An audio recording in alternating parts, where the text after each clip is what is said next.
Olá! Se você gosta de conhecer mais histórias da capital, assim como eu, e ainda curte um cineminha, este programa é para você. Então, pegue sua pipoca, se acomode no sofá e venha viajar comigo na história de Belo Horizonte, porque hoje o programa Mais de BH vai mostrar como o cinema de rua chegou em nossa cidade, como se deu suas construções, como foi seu apogeu e seu declínio.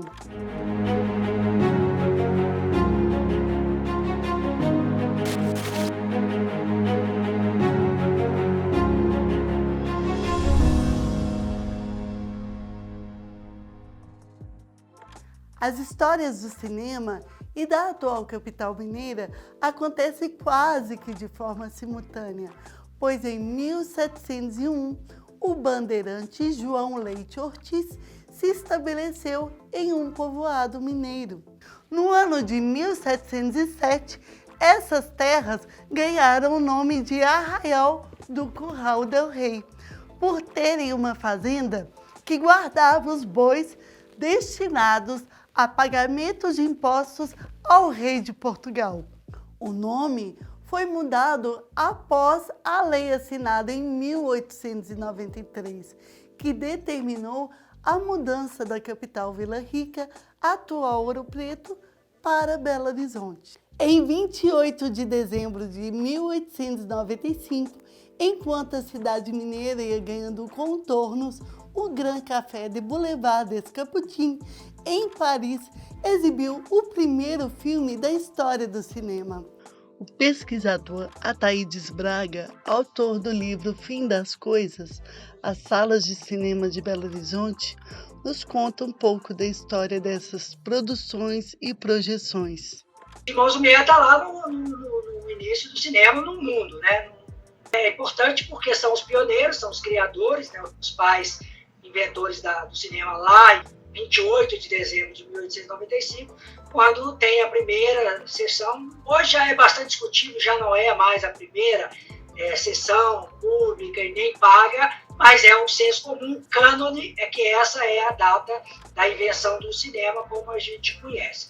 Então, os irmãos Lumière, que eram fotógrafos, têm uma importância na descoberta da fotografia, no desenvolvimento, mas eles mesmos, os dois irmãos, eles não se consideravam ligados à ideia do que viria a ser o cinema como que a gente chama de arte. Eles eram considerados cientistas, né? Também estudiosos ali do desenvolvimento da coisa em movimento, e acabou que essa imagem em movimento passou a se chamar cinema pelo desenvolvimento que eles criaram através da fotografia e desenvolveram pesquisas, né, científicas para capturar esse movimento e assim fazer uma série de filmes. A primeira exibição nessa data, 28 de dezembro de 1895, foram filmetes. Os filmes antigos tinham só 52 segundos, era o tempo da bobina, né? Era película, então era aquele carretelzinho.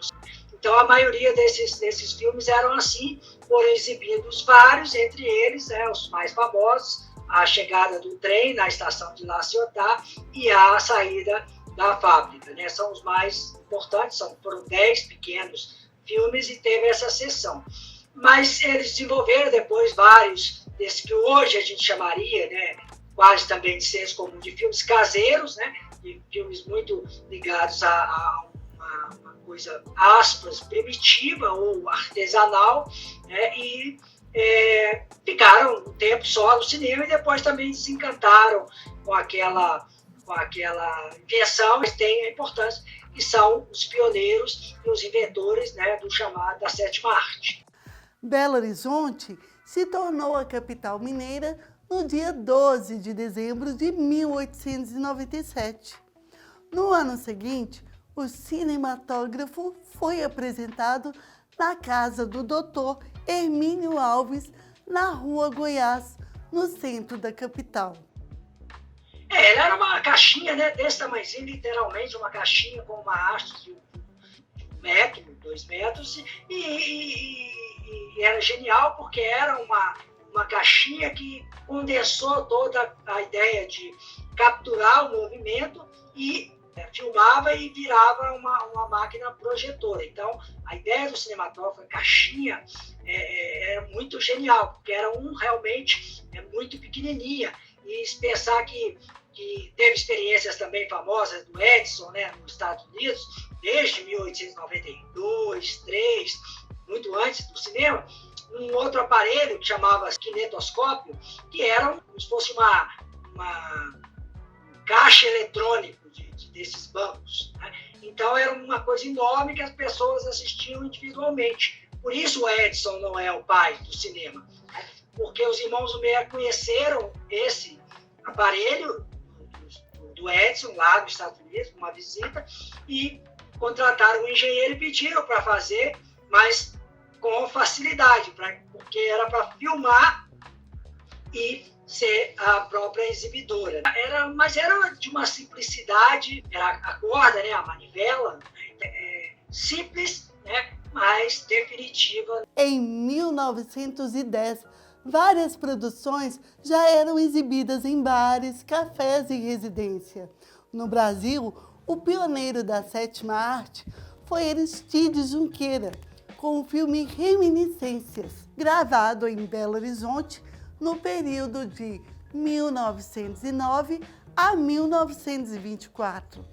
Sua paixão por Charlie Chaplin foi capturada nas cenas onde Aristides imitava seu ídolo, divertindo as crianças da família. A partir de 1895, os irmãos Lumière exibiam esses filmetes, né, em todos os lugares do mundo. E aonde eles eram exibidos, as pessoas compravam esse aparelho, faziam-se cópias desse aparelho e as pessoas compravam e filmavam do mesmo jeito. Por isso é muito comum, quase toda a história do cinema, dessa primeira fase, de 1895 até 1910, no mundo inteiro, todo mundo filmou, a maioria dos lugares filmaram a mesma coisa, a chegada do trem numa estação, uma família, uma relação com, enfim, qualquer coisa cotidiana, simples assim. Então, era esse processo.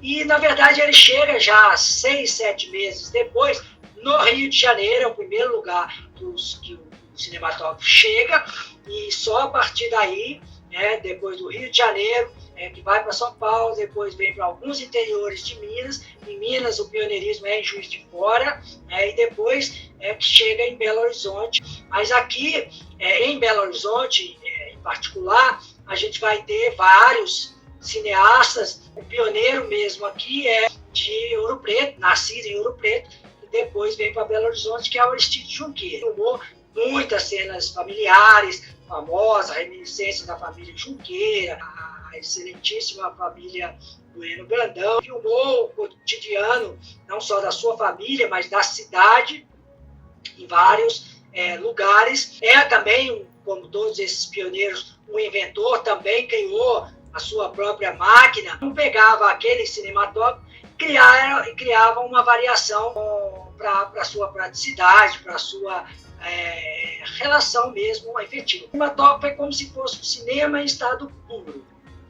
Depois a câmera, com o cinema em desenvolvimento, aí os filmes passam a ser maiores, e aí com um rolinho depois de até 12 minutos, 11 minutos e 52 segundos, então passa a ser até 12 minutos de filmagem, não é mais 1 minuto. Então muda bastante. Aí a ficção nasce também como uma ruptura com o cinema dos irmãos Lumière, que é o Méliès, Georges Méliès, na França, na mesma época, que vai criar a ideia do filme como gênero, aí ficção.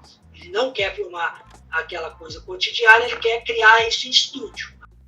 No próximo bloco, contaremos um pouco mais da história dos principais cinemas da cidade, os prédios, as arquiteturas e seus salões. É só um break e eu volto.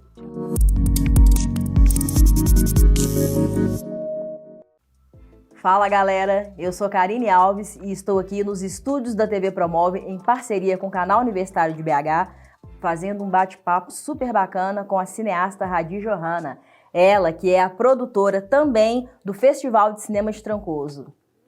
Então, gente, vamos bater um papo sobre cinema, arte, cultura pop. Vem com a gente. É isso aí.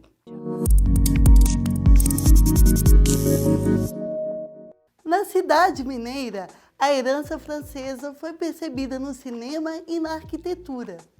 O antigo Arraial Curral del Rei ganhava modernidade a cada edifício erguido. O Art Deco, estilo europeu que influenciou a arquitetura nos anos de 1920, com o uso de formas geométricas, ornamentos e designs abstratos, trazia um ar parisiense para a capital mineira. Estações ferroviárias, teatros e cinemas ainda trazem essas características. Algumas se misturaram com a influência americana na construção de arranha-céus. O professor mestre Alisson Cunha conta um pouco de como se deu a arquitetura urbana de Belo Horizonte. Tínhamos de Belo Horizonte até nossa capital com a proposta de fazer também algo novo. Uma capital que seria planejada nesse momento, uma cidade construída para que aquilo que estivesse mais moderno, mais novo, seria colocado na nossa capital. Porque Belo Horizonte foi a primeira cidade, a primeira capital do Brasil a ser uma cidade planejada. A Avenida do Contorno, ela marca todo o processo de surgimento dessa nova cidade. E quando a gente fala em criar cidades, nesse momento, eu tenho que pensar no novo. E esse novo estava onde? Na Europa, na França, na Inglaterra, todos os projetos todos arquitetônicos foram inspirados no modelo da França, nas ideias da França. E, de fato, pensaram uma cidade completamente diferente dos modelos atuais. Eu tenho aqui já uma proposta de criar complexos de diversão e lazer, de trazer universidades para BH com modernidade, eu passo a ter aqui nesse momento. Começa a surgir bancos, indústrias, serviços públicos, e esse pessoal que trabalhava nesses lugares tinha um poder aquisitivo maior. Era necessário dar e veio para BH. Eu tinha que ter algo que atendesse esse pessoal, porque o poder aquisitivo desse pessoal que estava morando no Belo Horizonte, eles exigiam que ou esse cara ia para a Europa, ou ia para o Rio, ou então no excesso o quê? Construir um padrão de lazer para que esse então morador da Belo Horizonte tinha que. Belo Horizonte passa a ter, a partir da década de 30, passa a ter muita ideia de êxodo rural, as indústrias começam a surgir, esquece-se o campo, investe na cidade e a capital vem. Dentre essas está o Cine Metrópole, construído em 1906, em estilo eclético, na rua Goiás com Bahia, onde funcionou como teatro municipal até 1939, quando passou por uma reforma. O arquiteto italiano Raffaello Berti imprimiu o estilo europeu no prédio que reabriu como cinema em 1942 e funcionou até 1983, quando foi vendido para o Banco Bradesco. Apesar de ações realizadas para que ele fosse tombado como patrimônio público, isso não aconteceu. Os novos proprietários recorreram alegando que a construção era pobre, apesar de nova, e de interesses apenas local. O episódio serviu para a criação de políticas mais decisivas no setor imobiliário. Outro edifício que seguiu o mesmo estilo foi o atual Cine Teatro Brasil Valorec. A construção aconteceu em 1927, na Avenida Amazonas, projetada por Alberto Murgel, com formas geométricas, vitrais de ferro e vidro martelado. Pioneira no uso de concreto armado, importado da Inglaterra e com 43 metros de altura e capacidade para 1.827 lugares. O salão arquitetado para apresentações de ópera, teatro e música reunia a sociedade belo-horizontina em um só lugar. Por ser considerado o prédio mais alto da época, o Cine Teatro Brasil recebia visitantes que pagavam ingressos só para ter do terraço a bela vista da Serra do Curral. O Cine Pathé, construído por Rafael Berti em 1942, recebeu este nome em homenagem ao francês Charles Pathé.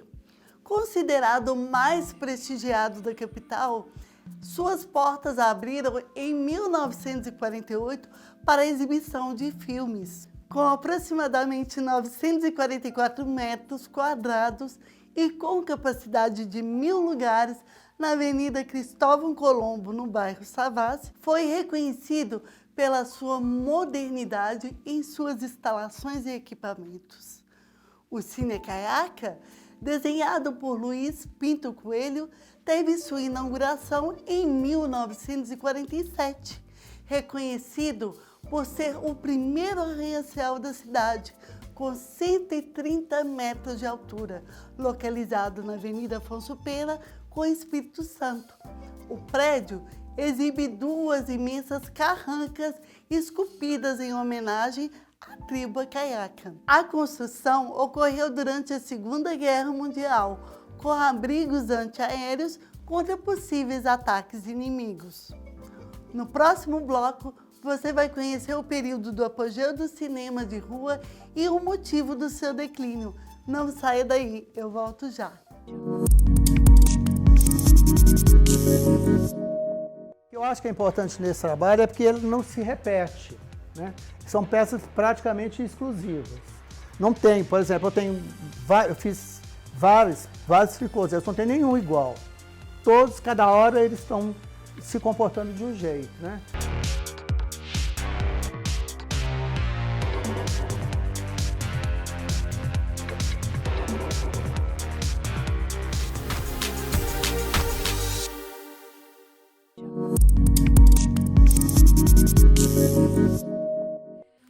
Foram épocas em que Belo Horizonte não se orgulhava apenas de suas construções.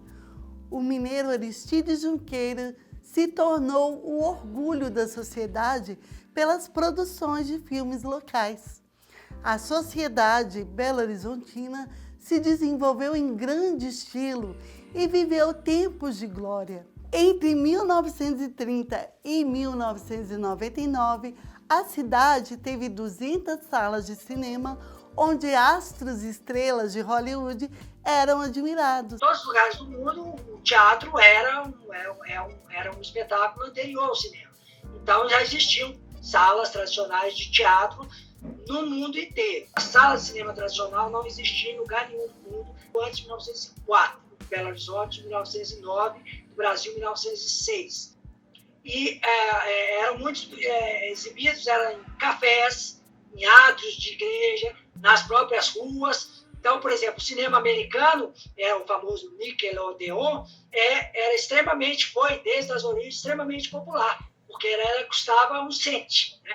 Então, era 1 centavo do dólar. Então, era muito barato e por isso os Estados Unidos, desde as suas origens, tem essa ideia do popular enquanto exibição. No desenvolvimento e a partir da criação oficial das salas, muitas salas de cinema vão ser salas tradicionais, muito grandes. A maioria era e foi criada como cineteatro, que era para ter o teatro e a exibição de filmes ao mesmo tempo, quase todas em vários lugares do Brasil, em alguns do mundo, foram criados assim para ter essa relação. Depois de 27, quando o cinema passa a ser sonoro, aí o cinema tem que mudar. A sala de teatro não dá mais, porque tem que colocar som, e aí a maioria é remodelada, e as que são criadas depois de 28, por exemplo, já tem que ser criadas especificamente diferença de tamanho e tal, porque tem que ter o equipamento sonoro, que até 27 não tinha, lugar nenhum. O cinema era mudo, os teatros, inclusive, era bom, que era grande. Até 27, o som era feito dentro do cinema, com orquestra, com som músico.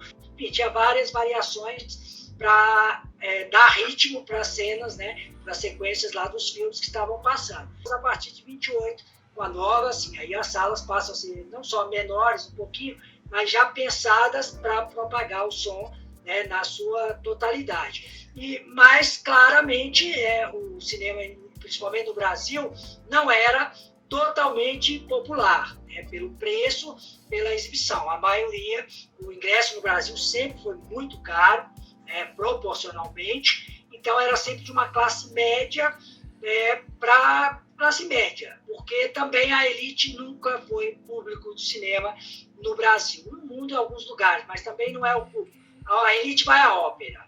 Né? É óbvio que o público de 30, 40 e até 50 era de uma classe média um pouquinho mais alta. E depois dos anos 50, com o próprio desenvolvimento da cidade, passa a ser quase todos aqueles transeuntes que estão ali naquele centro. Então modifica muito e ele passa a ser o auge da popularidade do cinema, 60, 70, até fechar nos anos 80. Aconteceu na inauguração do Cine Teatro Brasil, em 14 de junho de 1932. No dia, estreou o musical Deliciosa, com a presença do protagonista Raul Juliá.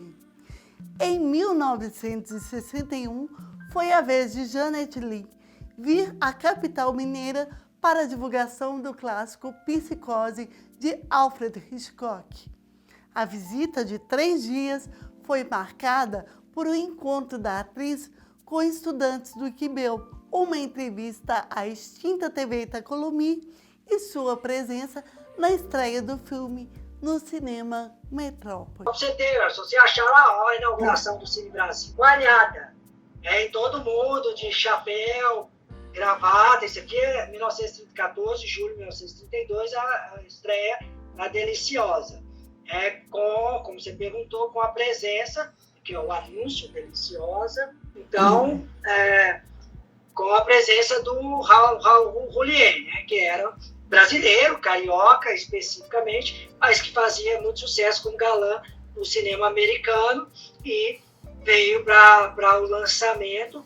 Dizem que tinha mais de 2.000 pessoas na primeira sessão, tiveram que fazer uma outra sessão e para muitos teve 5.000 pessoas, né? Pensando que ele tinha 1.800 e poucos lugares, 2 sessões muito cheias para caber 5.000 pessoas. Mas o Metrópole, a sessão que a Janet Leigh vem é 1961. Ela veio para uma sessão do Psicose de 61 que estava sendo lançada lá, mas é como se fosse lançado amanhã, hoje aqui em Belo Horizonte, e ela estivesse vindo aqui. Ela vem para essa sessão a convite do IQBEL, que era esse curso e essa coisa de inglês que tinha aqui, e o projeto da Embaixada Norte-Americana. E ela vem para conversar com os políticos, para conhecer a cidade, e vai para essa sessão que estava tendo que ia acontecer no Cine Metrópole em 1961. Mas, por exemplo, o Hitchcock não veio, ninguém mais veio, porque era um projeto bem americano mesmo. De exemplo, era comum em quase todos os cinemas lançados aqui, tinham todos os prefeitos, governadores, todos eles participavam. Era quase senso comum, né, que qualquer um que estava naquele momento ia prestigiar, até porque fazia parte da propaganda da cidade. Em 1967, em pleno período de regime militar, o Cine Pathé apresentou um festival de filmes brasileiros que mostrava críticas políticas, sociais e a visão estética da cinematografia de massa. Dentre essas obras estava Vidas Secas, de Nelson Pereira dos Santos, e Terra em Transe, de Glauber Rocha, inaugurando a época do cinema novo. Belo Horizonte, por exemplo, especificamente, o meu livro conta toda a história, de 1897, quando nasceu a cidade, até 97, 100 anos de cinema e 100 anos de tudo o que aconteceu na cidade. As salas de cinemas originalmente eram todas muito grandes, média de 1.000, 1.800, 1.500, 1.800, 2.000 lugares. Eram salas muito grandes, né? Até os anos 30, quase todas as salas que foram inauguradas tinham essa capacidade. Era muito grande, porque era uma novidade e atraía um grande público. Depois, aqui em Belo Horizonte, a partir dos anos 40, a cidade cresceu muito, desenvolveu muito, saiu dessa ideia do contorno, né? Extrapolou o contorno da contorno, então a cidade inchou para os bairros. Quase todos os bairros de Belo Horizonte, entre 40 e 50, 60, tiveram a sua sala de cinema. E isso, originalmente, a partir de 70, 80, perdeu. Por quê? Primeiro que voltou um movimento de decadência, não especificamente pela ditadura, ou regimes, mas houve um retrocesso dessas periferias, chamadas periferias. Ou seja, tudo que estava fora da cidade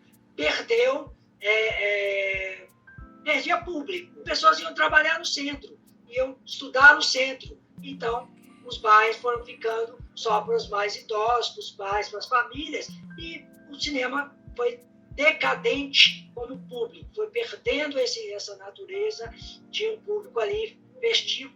Muitos desses lugares passaram a ter sessões só final de semana, que foi a primeira decadência, então era de segunda a segunda, de 10 da manhã a 10 da noite, passaram a ter sessões, 2, 3 sessões só sábado e domingo.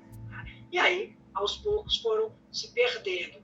Mas pelo desenvolvimento da cidade, né, pelas muitas crises, né, políticas, econômicas, sociais, da cidade como um todo, originalmente eu detecto várias questões. Uma delas literalmente, que abalou o Brasil inteiro, quiçá o mundo, que foi a chegada da televisão. A televisão existe no Brasil desde os anos 50, mas ela tem hegemonia nos anos 70, quando quase todas as casas têm uma televisão, ou a partir daí todas as casas terão uma televisão. E principalmente a partir de 72, quando a televisão vira em cores. Então a televisão em cor vira cinema em casa. E aí as pessoas adquirem a televisão, passam a afastar de ir ao cinema, e a partir de 70, só com a chegada de um aparelho, principalmente ali quase todo mundo tendo o seu aparelho, né, é um sintoma de fechamento de quase todas as salas de cinema do Brasil inteiro, né? Com o desenvolvimento das cidades, com as crises, com também as crises mundiais de petróleo, miséria, recessão, tudo isso vai dar na década de 80, a gente tem. É óbvio que ali a coisa da ditadura e tal vai ter um impacto, mas, por exemplo, os filmes e a ideia dos festivais de arte ou de cinema de resistência existem em todos os cinemas de Belo Horizonte. Ironicamente, entre 64 e 68, pegar os 4 anos com a radicalização do AI-5 em 68, não tem registro que nenhum cinema de Belo Horizonte teria sido fechado pela ditadura. Muito pelo contrário. O tipo de filmes mais político e tal, se não podia passar naquele cinema, passava no cinema alternativo, nos sindicatos, que é um comum dos anos 50, depois dos anos 60, 70, e vai ser como resistência. Mas a gente tem um registro ali da Bahia, do lado do Maleta ali, aquela galeria São Remo, que é criado um cinema ali literalmente em 68, no auge como cinema de resistência, só para passar filme de arte, ali que chamava Cinema Novo.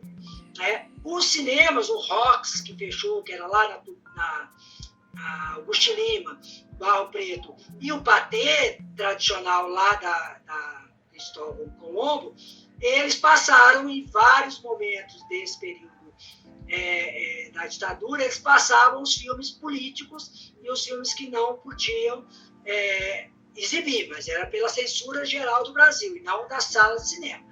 O dono da sala de cinema queria exibir. Se o filme fosse polêmico e se desse dinheiro, ele passava e tal. Mas é claro que a censura ficava de olho e não deixava exibir. E aí foram criadas essa ideia dos festivais. Os festivais sempre existiram no mundo inteiro, né? Os festivais famosos do mundo são dos anos 30, Veneza e tal, depois Cannes, dos anos 50, e no Brasil, Brasília, Gramado 73, Brasília, enfim, são festivais tradicionais de resistência e tal. Mas independente do regime, independente de qualquer coisa, os filmes, se tinham certificado para exibir, passavam. E mesmo quando não podia, passavam clandestinamente nos cineclubes, que aqui também tem uma tradição muito grande. Tinha cineclube ali na imprensa oficial, tinha cineclube no Goethe, no sindicato dos bancários, sindicato na UFMG, ali onde é o Belas Artes hoje, era o DCE da UFMG, então ali passavam filmes nas academias, nas escolas, em todo lugar esses filmes passavam, né? Mas era a forma de burlar o sistema da exibição. Com o AI-5, o Ato Institucional número 5 de 1968, os movimentos políticos e sociais passaram a ser censurados. O centro da cidade deixou de ser um espaço recreativo devido ao crescimento urbano para além da Avenida do Contorno. Os cinemas populares de bairro acabaram fechando e os de luxo tornaram populares. Nos anos 70, com o advento da televisão, as frequências dos cinemas diminuíram. Os filmes pornôs passaram a ser o produto principal em algum desses espaços que sobreviveram. Em 1980, o número de cinema na capital era metade da existente na época de 1950. Em 85, das 18 salas, 12 exibiam filmes pornográficos. O Candelária, na Praça Raul Soares, e era um cinema, foi inaugurado em 52, e era um cinema que passava basicamente, originalmente, os filmes mexicanos, né? O famoso era em homenagem a Maria Candelária, atriz mexicana, e passavam filmes das distribuidoras, que era muito famosa aqui na década de 50, a Pelmex, que era a mexicana, que exibia os grandes, o auge do cinema mexicano, nos anos 50, o famoso melodrama mexicano, né? Então era muito comum ele só vira filme pornográfico, erótico, ou categoria 18 anos, com filmes proibidos, a partir dos anos 70, pela própria decadência também. Aquela Praça Raul Soares ficou totalmente decadente, era um lugar basicamente de pegação e tal, e isso acabou pressionando. O cinema era muito grande também, tinha 2.000 lugares, o Candelária, então era um cinema que foi modificando, e por pressão, tem que se levar em conta que as salas originalmente foram criadas como filmes que a gente chama de sexo explícito, só existem no Brasil a partir dos anos 80. Criadas especificamente para adultos, como chama e tal. O Cine Regina, a mesma coisa. Ele foi criado para ser um cinema normal, passava vários filmes de luta, de artes marciais, romance, enfim, passava tudo lá. E depois, nos anos 80, ele passa a ser totalmente de sexo para sobreviver, e até depois com vídeo, né, no final dos anos 80 e 90, como decadência total mesmo. Mas era o gênero hegemônico do cinema brasileiro.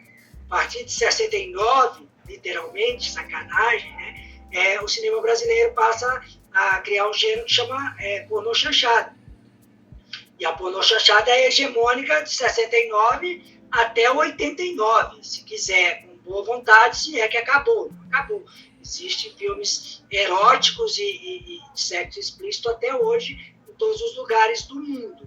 Mas é o auge, meados dos anos 70, e a partir dos anos 80 entra a coisa do sexo explícito. Só a comédia erótica, que era muito popular, que fazia muito sucesso nessas salas, as salas voltaram a ficar cheias, foi uma sobrevida para muitos desses espaços, né, até a década de 80. Depois, com a banalização, com a repetição e com a própria decadência dos espaços, quase todos esses espaços que tiveram sessões pornográficas ou de sexo explícito, assim, a partir dos anos 80, fecharam 2 anos depois.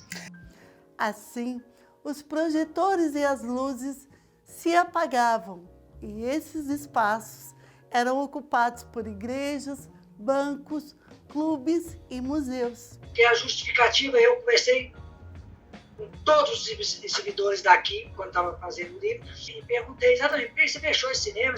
Ah, não, cabe 1.800 pessoas aqui, eu tenho 10 pessoas por semana, por dia, não dá, eu não aguento pagar aluguel, tem funcionário, é muito caro, mesmo sendo o cinema deles, mas a praça era muito valorizada, enfim. Então, justificava isso, ausência de público, decadência dos espaços, ausência de investimento para atrair ou chamar de novo um público novo, um público jovem, teria que fazer um investimento, reformar a sala, reformar as cadeiras, enfim, os banheiros, e a maioria não queria fazer porque era investimento alto e não daria retorno, se desse não seria imediato. Então, era uma justificativa. Mas eu centro basicamente na especulação imobiliária. 90% das salas que fecharam viraram igrejas evangélicas. Chegou um grupo aqui famoso de evangélicos a partir dos anos 80 e veio para o Brasil comprando aquele espaço. Eles só queriam salas de cinema, porque estava prontinha para o culto. Um espaço que tinha um palco, né, de uma tela, se eventualmente quisesse exibir alguma coisa, e tinha ali 500 mil cadeiras dispostas, não tinha que fazer investimento nenhum. Quando tinha, era o máximo reformar e garantir ali os cultos imediatos. Né? Mas esses que sobreviveram na íntegra, porque muitos foram fechados também, destruídos, né? Viraram estacionamento, viraram Banco Bradesco, Metrópole virou Bradesco. Né? Então, foram destruídos fisicamente, foram destruídos patrimonialmente, e perderam a sua estrutura. Os que conseguiram conservar e não viraram igrejas é porque eram ou muito centrais, ou muito grandes, ou muito valorizados, como o Cine Brasil, que quase todos os outros cinemas da empresa, cinemas de teatro, viraram igreja. O Royal lá na frente, o Acaiaca, o Metrô, o Tamoio, o Jacques, que depois foi destruído, também virou Shopping Cidade, enfim.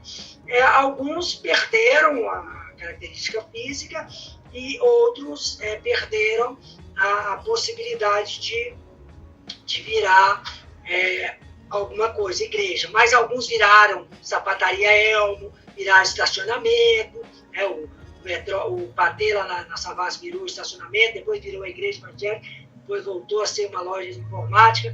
Fisicamente a fachada está lá íntegra, mas o cinema por dentro não tem nada.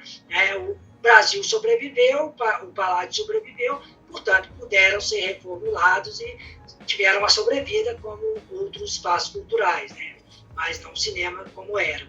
Hoje, o que temos essas salas estão acomodados em shoppings, o que não se compara ao espaço, mobília e glamour que os anos dourados do cinema de rua de Belo Horizonte um dia ostentou. Ficamos por aqui, mas no próximo programa traremos mais de BH para você.